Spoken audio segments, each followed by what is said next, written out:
Here's a terrifying truth. You might not have a personality, not because something is wrong with you, but because it was never allowed to form. And the scariest part, you were praised for it.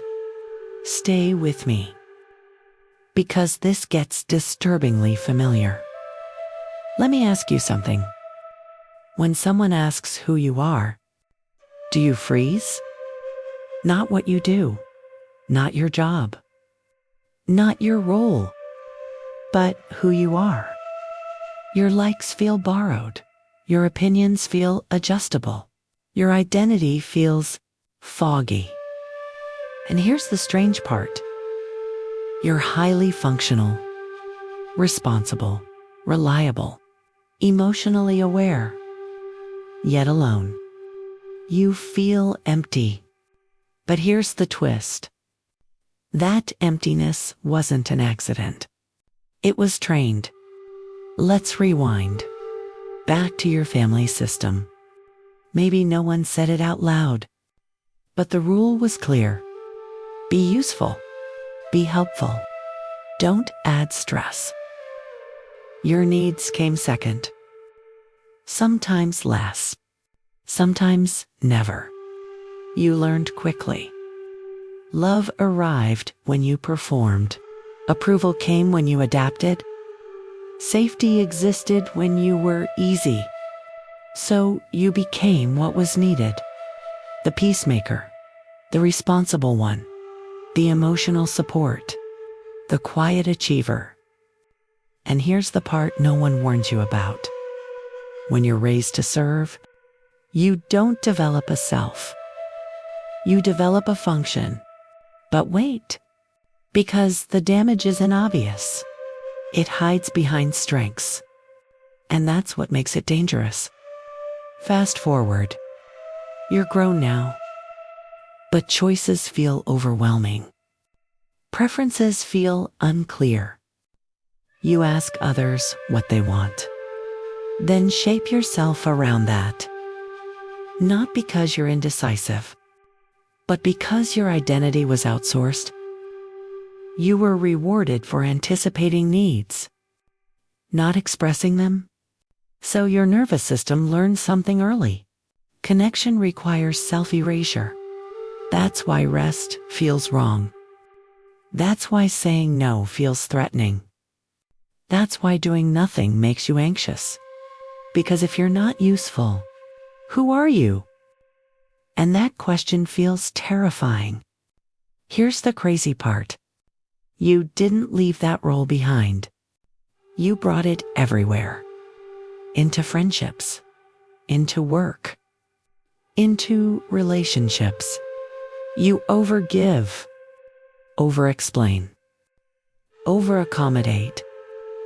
You become indispensable and silently resentful.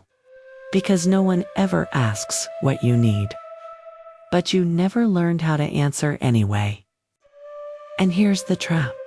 The more you serve, the less you're seen. Because people bond with the version of you that helps them survive, not the version of you that's real. Pause for a second. If this is hitting harder than expected, subscribe now. Because what comes next explains why boundaries feel like betrayal and why guilt shows up instantly. Let's name it. This isn't kindness. It's conditioning. Your body learned that conflict meant danger. That disappointment meant withdrawal. That having needs meant being too much. So guilt became your internal alarm. It activates the moment you prioritize yourself. Your heart races. Your thoughts spiral. You think, I'm selfish. But here's the truth. Selfish people don't feel this much guilt. This reaction comes from fear. Fear of losing connection. Fear of being rejected. Fear of no longer being needed. Because once upon a time, being needed kept you safe. Ever notice this? When life gets quiet, You feel uneasy when there's no crisis. You feel restless because chaos gave you purpose. Fixing gave you identity. Serving gave you worth. So peace feels unfamiliar, and emptiness rushes in. But that emptiness isn't who you are. It's unused space. Space that was never safe to explore. Until now. Here's where it hurts.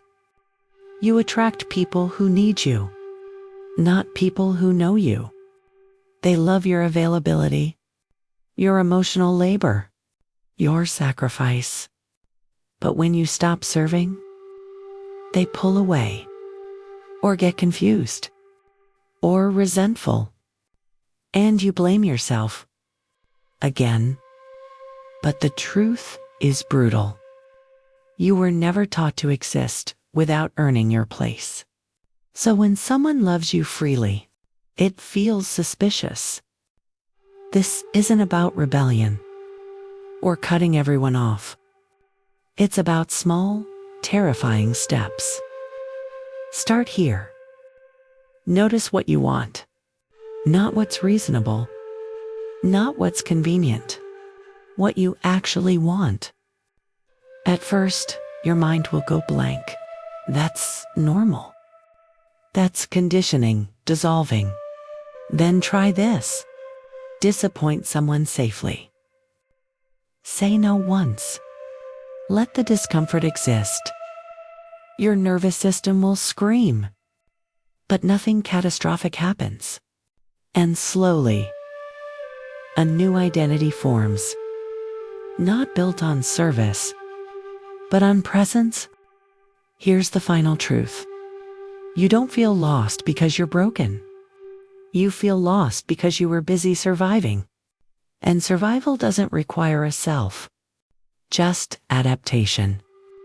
But now, you're allowed to exist without performing, without fixing, without serving.